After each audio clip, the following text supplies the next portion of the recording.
Today, I'm going to cover the top 10 best performing investments in CS2, my thoughts on them, and if they'll continue to climb or if you should consider selling. So for starters, at number 10, major items. Major items like stickers have taken a massive downhaul from their heights in CS2, making them pretty much completely non-profitable, which is why I've put them at number 10 on the list. Although they might look good, there's almost zero profitability in these stickers nowadays. With the Copenhagen Major stickers most recently, you'll note that even the Koi stickers, a good sticker that looked great on crafts, you could do a ton of different things with it, one of the most sought after stickers at the beginning of the event has just been in a downtrend since day one. I put these at number 10 because I don't think there's going to be any profitability in major stickers anytime soon unless they change fundamentally. Even when they get removed from the game, the supply is simply too high, and the sales last too long for you to be wasting your money on these. There's so many better places to be spending your money and so many better skins to put your money into. And with that being said, at number 9, cases. Cases were one of the main things that blew up when CS2 initially released, with a massive player count jump and what was for a few months constant new highs of case opening numbers, up to just over 50 million in a month at one point. Things were looking great. But since then, they've died back down all the way to 20 million, and so have most of the case prices. If you look at prices over the past year, they've died down a lot.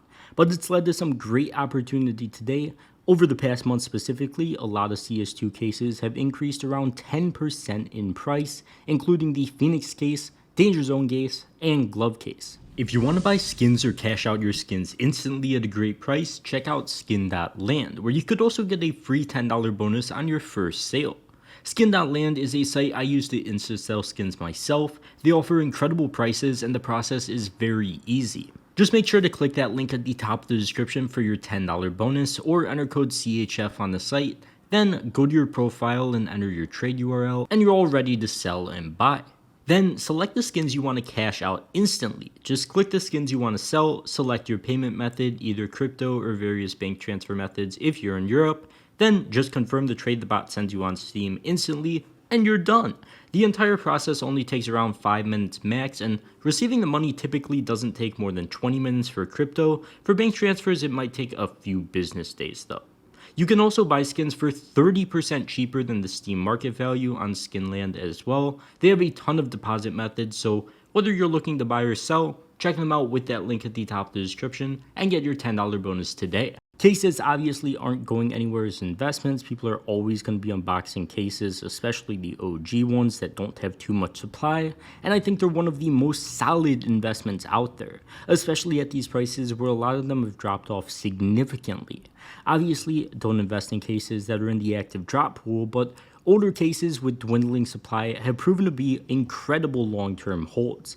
Newer stuff like the clutch case that got removed less than 2 years ago might be more volatile with much higher supply, but it does look like it's reached its bottom and has been at that level for many months. I owe a ton myself and don't mind holding long-term at these prices. I think they're an absolutely incredible hold, and I'm going to be holding them for multiple years. At number 8, stickers. Limited time stickers have been some of the craziest investments after the custom sticker placement update, and of course, this doesn't include major stickers, but old operation stickers have turned out to be incredible buys because of all the videos with the custom crafts and people catching on and buying tons of them. Obviously, they're super limited since they were only tied to old operations and you can't get them anymore. As you could see here with the Battle Scarred Hollow, there was a lot of initial demand, but prices have seemed to find their fair price for now as they've been pretty flat for months on end. So you do have to be a bit picky if you're going to invest in these and find one that still has a lot of demand and low supply. And the thing about these stickers is so many of them are gassed up to prices that are so high that I'd recommend trying to find ones that, number one, obviously aren't in sticker capsules that are in the item shop, so there's no new supply because those aren't really gonna increase in price too much at all. And number two, aren't very expensive already. And that's a pretty hard thing to do at this point, which is why I put them so low on the list. They've already had a massive run, and saying they're gonna double, triple from this point is kind of insane. So that's why they're at number 8. There is still profitability, but it's kind of hard to pick one that's going to be a really good option. And it's probably going to take ages for these to start picking up as well, unless you could find a diamond in the rough. At number 7, operation items. Operation items were another thing that were absolutely some of the best investments back in the day, but that's changed a lot.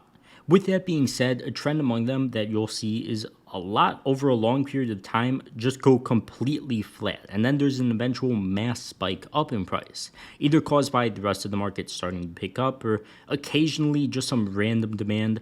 One of my favorites is the M41S Blue Phosphor. It's a 6 skin that 100% will have a massive push up when we get some new players or more demand towards skins, and is already starting to spike up a bit more, but it is more expensive than 90% of skins. With something like the Deagle Emerald Jormungandr, it's already climbed a ton up in price and has a nice solid uptrend over the past 9 months. It's also half the price of the Blue Phosphor, so there's going to be a lot more demand for it and a lot more people willing to spend that money. I would heavily recommend leaning towards cheaper stuff because of that reason. You're going to see way more price action and usually quicker gains or more consistent gains rather than things going sideways for months on end. While more expensive stuff, like the Blue Phosphor, tend to have explosive moves that you'll have to wait around for. They're not a horrible buy, but once again, they could just go sideways for a long period of time and you won't really be making money. Also, personally, I stay away from items that are in souvenir packages. I simply do operation drops. A Deagle Fennec Fox hasn't performed anywhere near as well as the Emerald Jormungandr, partially because you could get a cheaper souvenir version of it in a souvenir package, and that's going to take away a lot of demand, so I just stick to the pure operation items. At number 6, patches. Patches have been one of the most straightforward investments in the game and one of the best performing in CS2. Just look at the charts of the Bayonet Frog patch. It's literally nuts. Now, a general reason for this is because the supply of these patches is so low and they're so coveted now. Do I recommend these as an investment currently? No. I think the prices are too high and they're getting to a point where they won't really have much demand.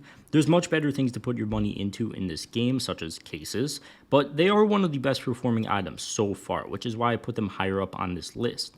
Personally, I'd wait for the next operation and then potentially stock up on patches, the new patches from the operation, unless these have a massive dip. Since, when of course operations release, people tend to spend their stars on cases to pay for that operation pass once it drops, and because they're a safe way to make money, it leaves stuff like agents, stuff like patches, with lower supply, which makes them a great investment, or at least that's what happened with Riptide.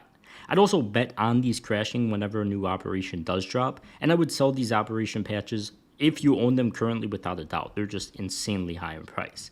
If there are any new hints at a new operation confirmed by CS devs, I think that price will start to drop off drastically. At number 5, agents. Agents are pretty similar to patches in the sense that they're super limited to operations and you aren't able to get them after. The thing is, they have a set supply. They're not consumable items like patches that go out of your inventory after you apply them on agents, but they've still been insanely good investments. Special Agent Ava over the past month up over 30%, and tons of other agents as well. Simply put, if you don't think there's an operation coming, buy and hold agents. If you do think there's an operation coming, get ready to sell, as it would mean more agent skins most likely. Either way, it doesn't change the fact that these are some of the best investments in CS2, and if you've held, you've made really good money. You will also note that despite the crashes Agent Ava had in price when the new operations did get released, they look like absolutely nothing in the long term, and Agent Ava is, I believe, either at or very close to all-time highs. Either way higher than the skin was during the operation.